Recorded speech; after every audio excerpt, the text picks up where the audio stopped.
Just by coincidence, I bought a copy of this book out there today, and one of you, right out in your lobby here. I think the inside flap says it cost $7.95 when it came out, and now they're like $65 if you can find one.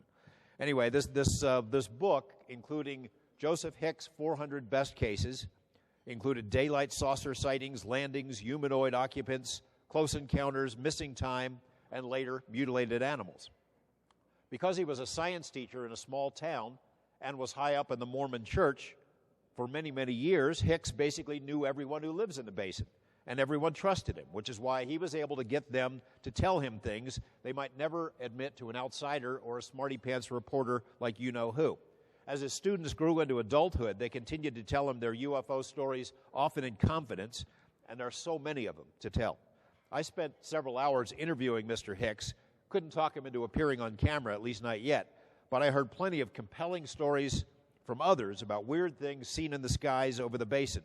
And the objects are similar to the same kind of UFOs that we've all read about, some of whom we've seen, and they're still going on. As I said, though, this isn't really a UFO tale.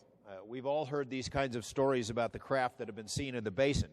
But it was during an interview with Junior Hicks that something else sort of spilled out that sort of caught our attention. He told us that in all this broad basin, where all this UFO activity had been so commonplace for so long, there was one location that really stood out. Even then, it's a particular ranch, essentially an epicenter of weirdness in a sea of weirdness. And why this spot? Hicks told us that according to his friends in the Ute tribe, the ranch was, quote, in the path of the skinwalker. And when he said it, I got a little chill. I didn't even know what a skinwalker was at the time. We could talk all day about Native American spiritual beliefs, but here's the abbreviated version. A skinwalker is a Native American witch, a sorcerer, an evil presence, a shapeshifter who can assume animal form and bewitch the minds of others. Might sound quaint to us, but it's a very serious matter to the Ute tribe even today.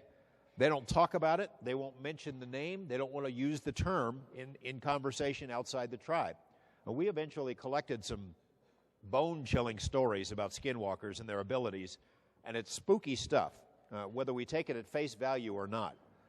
Here's why it relates to this discussion. The Utes were very tough customers, as I mentioned, back in their day. They brutalized other tribes. They enslaved them. They went to war with them. The tribes that got the worst treatment was the Navajo, and the Utes essentially evicted the Navajo from what they consider to be their Garden of Eden. They racked up some pretty bad karma, and they believe that the Navajo, and I'm not asking you to take this at face value again, but they believe that the Navajo put a curse on them, essentially put a skinwalker on them. And that skinwalker has been with them ever since. That is the explanation, their umbrella explanation for whatever the heck it is that's been going on at this particular ranch property that you're going to see in just a second. The title, Hunt for the Skinwalker, is not meant literally. We're not looking for a shape-shifting Native American witch. We're looking for whatever umbrella explanation might work to describe the kinds of things that the Native Americans have been seeing there for a long time. Why don't we run this video? Start the video now.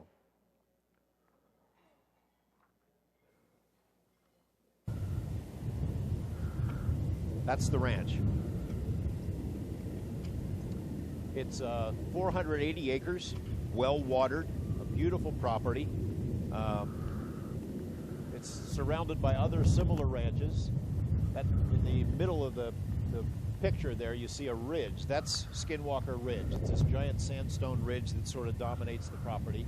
On this side is a well-watered creek.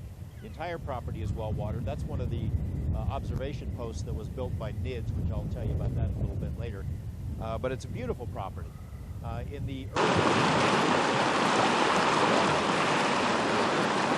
purchased by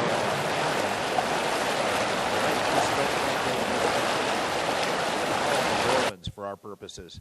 They knew little about the history of this place, except that it had been vacant for 7 years, and the previous owners were not only secretive, but a little paranoid about the place. For example, The previous owners stipulated in the deed that the Gormans, before they do any digging on the property, had to get their permission. Tom Gorman thought, well, that's kind of quaint, that's kind of weird. Okay, signed it anyway. Didn't think about it much until later when things got pretty strange. One thing they noticed when they moved into that, keep in mind that that facility right there, that white trailer in the corral, because we're going to come back to that in a little bit.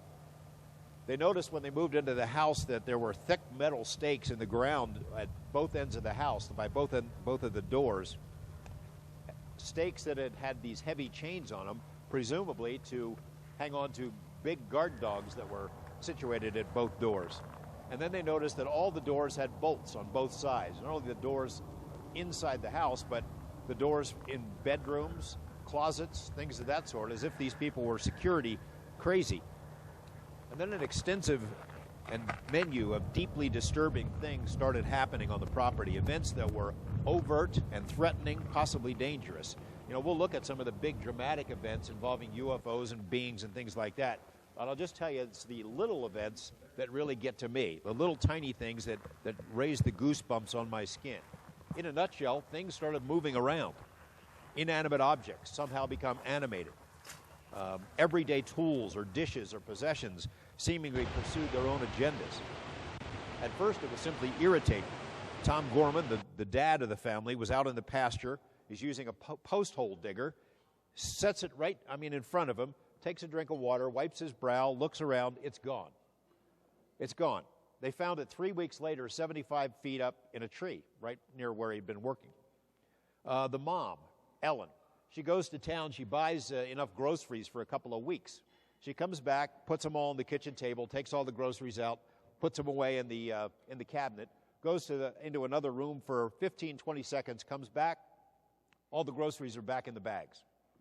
The mom would do things like this. In the morning, she'd take a shower every morning. She goes into the bathroom, locks the door. She puts a towel and a hairbrush on the cabinet, takes her shower, comes out, presumably to find the towel there, but many of the times it would be gone.